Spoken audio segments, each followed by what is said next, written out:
welcome to the program. The reason why I'm in California is we have some things that we have coming up here in the next couple of days that we'll tell you about as we go through the week. But also yesterday and the day before, I took off and I had some medical exams, and I want to tell you what was found. But tomorrow I want to tell you what it all means, what I've learned from this, because I think it affects all of us in a certain way.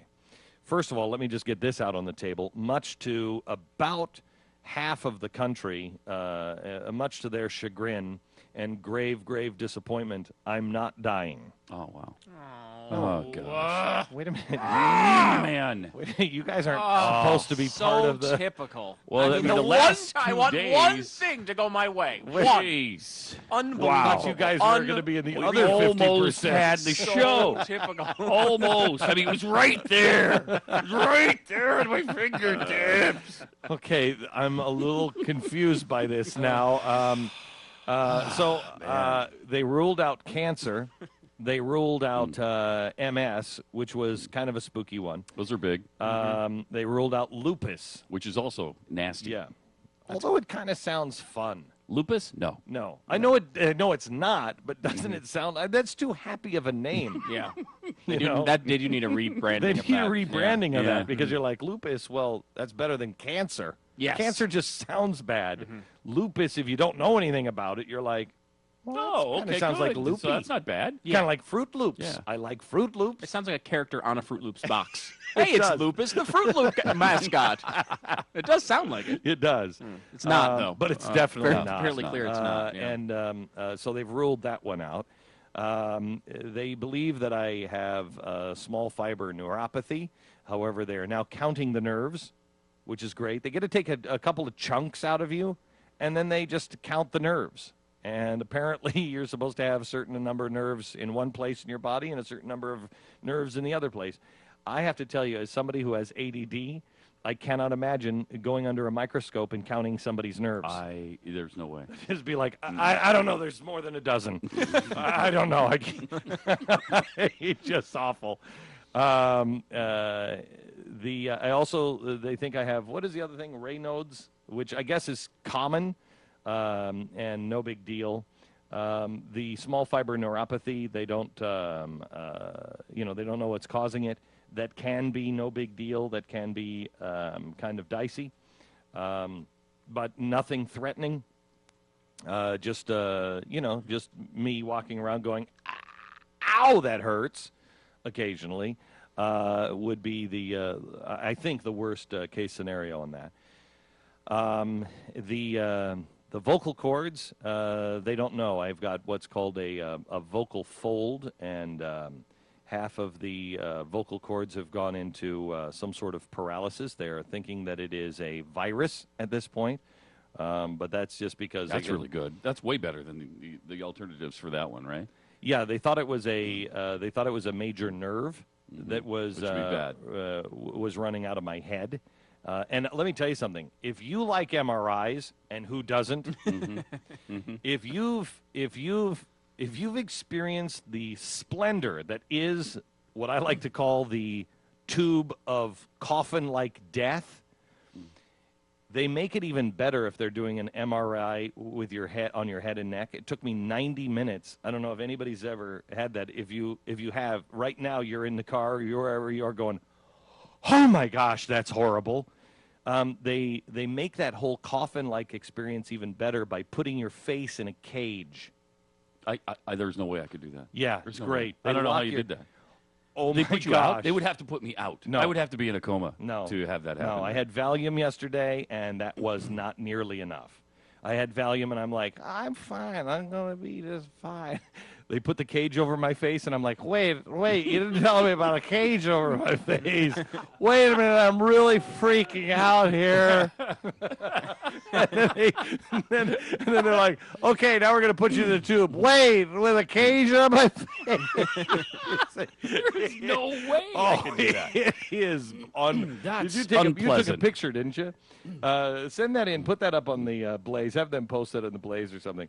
That's disquieting. Oh, for sure. my gosh, It's it unpleasant. is really unpleasant. I don't know how you did that. And then they brought me downstairs to the PET scan. Now, this is how my day started yesterday. Yesterday, they started sticking needles in me and running juice through them and going, let's see if your foot moves with this. I'm like, wait a minute, are you going to plug? Ow! You know, and they'd give you they give me all kinds of shocks, and so that's how the day started. Then I had my face in a cage. Then they were going to take a chunk out of me, 2 chunks out of me, and then I had the PET scan, which a PET scan is they give you a radioactive isotope, and then they take pictures of your entire body to see how that isotope is burning with your sugar. To see if you have cancerous cells at all anywhere in the body. Now, they came in and said, we want you to know that this is akin to having 1,000 chest x-rays. So they're going to give you cancer, essentially, in order to check for cancer. Correct.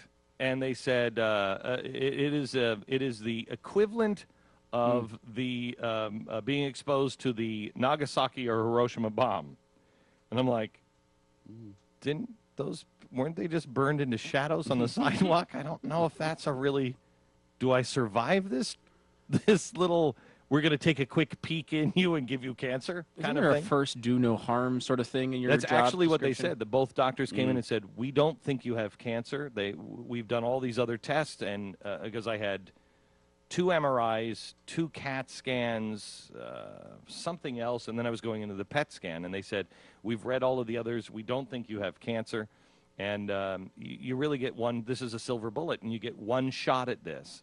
And you know, if you don't have it now, but we find out that you have cancer, sometime down the road, you won't be able to really look for it with this, because then you've got 2,000 chest X-rays, and you've been to Hiroshima and Nagasaki. And I'm like, I don't think that's good. No. So we didn't do that one.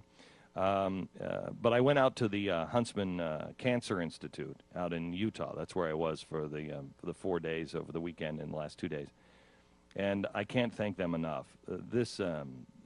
These people and these doctors out there were remarkable, and they work with my doctors in New York. And it ended yesterday with this doctor, Dr. Dunson, who is, I think, the best doctor I've ever seen. I've never been with it. This doctor spent like 2 hours with me getting a medical history, and he finished it with, have I missed anything? And I said, well, besides like my actual baby teeth and pictures of me in utero, no, I don't think so. But he ended with talking to me a little about spirituality, and it was amazing. It was truly, truly amazing. And I'll get into that a little bit tomorrow. But I want you to know today that I'm not dying. But you do have Rumsfeld plague. No.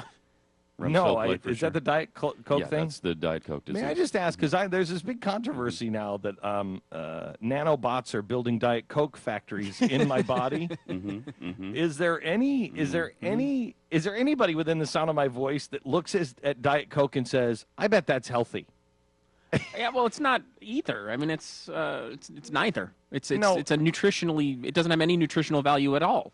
Now, see, Stu, I'm getting a whole kinds of flack through my email that there is apparently, in fact, it was compared to the climate change stuff. You've got one group that says it's absolutely happening. You have another group that says it's absolutely not happening. Okay, I don't think that Same with aspartame. aspartame. I don't think that Diet Coke or it's really aspartame. It's not just Diet Coke. Aspartame. I really don't think that it should have the skull and crossbones on it. But I have to tell you something. If you're drinking that and you're thinking that it's good, it's man-made stuff. If you want to be It's like healthy, margarine. yeah, you want to be healthy. You drink or you eat things that are healthy. Who's looking at any soda? I don't care if it has aspartame or not. Who's looking at any soda and going, man, that's what God would put in my body? Me. Me. Stu is. I'm doing that. Stu's on an aspartame drip I right now. believe aspartame was a gift from the heavens. I believe I don't think aspartame, so. Splenda. I think you're wrong on that one. I think you're wrong. What's natural? Is man not a natural creature? They've given us a perfect substance that's so deliciously sweet and gives us no calories at all. It's fantastic. Thank you for the gift of aspartame. Thank you. Stu's opinion may not necessarily represent that of the entire Glenn Beck program. I think. I mean, Look, I'm drinking a Diet Coke right now. I'm drinking a Diet Coke right now. So yes, but I have nanobots put in me by George Soros. Right. They're building there's a Diet Coke factory inside my belly right now. Beck accuses George Soros of building Diet Coke factories, nanobots inside of his body. When really it was Donald Rumsfeld who did all that. Why the lies? The continuing lies. Is that why it's called the Rumsfeld thing? Yeah. Because Donald Rumsfeld started it, or he was the head of a pharmaceutical or whatever that came up with the aspartame Tip thing. number one that these people aren't telling you. Oh my gosh. It's this same old nonsensical conspiracy stuff. Yeah. Look, I mean, like the stuff that they talk about. We talked about this the other day. One of the things they complain about with aspartame is that a great formaldehyde and methanol. Well, there's more in eggs and fruit juice than there is in Diet Coke. There's more in eggs and fruit juice. There's 9 times as much in a hamburger than there is in a Diet Coke. Let me ask you something. May I ask you something? Yes. Please ask us something. Does it sound like a good idea to eat embryos? No. I'm not sure I understand. Glenn Beck is anti-egg. He is attacking egg whites and yolks. No, just embryos. Oh, okay, sorry. I love eggs. It just doesn't sound like a good idea to have embryos. So wait, the summary of all this is, though, the last 2 days have been really good. This has been the last 2 days still better than waking up in New York. Here's what you love about the last 2 days, too. You spend $100,000 on the most expensive test in the world, and they tell you exactly what you knew going in. You've got exactly the same neuropathy thing. Yeah, and it's exactly the same. You know what? You know what? They spent a little time just trying to make me feel better about that at the end. They're like, look, but we ruled out MS and, cancer. And lupus. And I'm like, okay, but wait a minute. What did this cost? All right, our sponsor this half hour.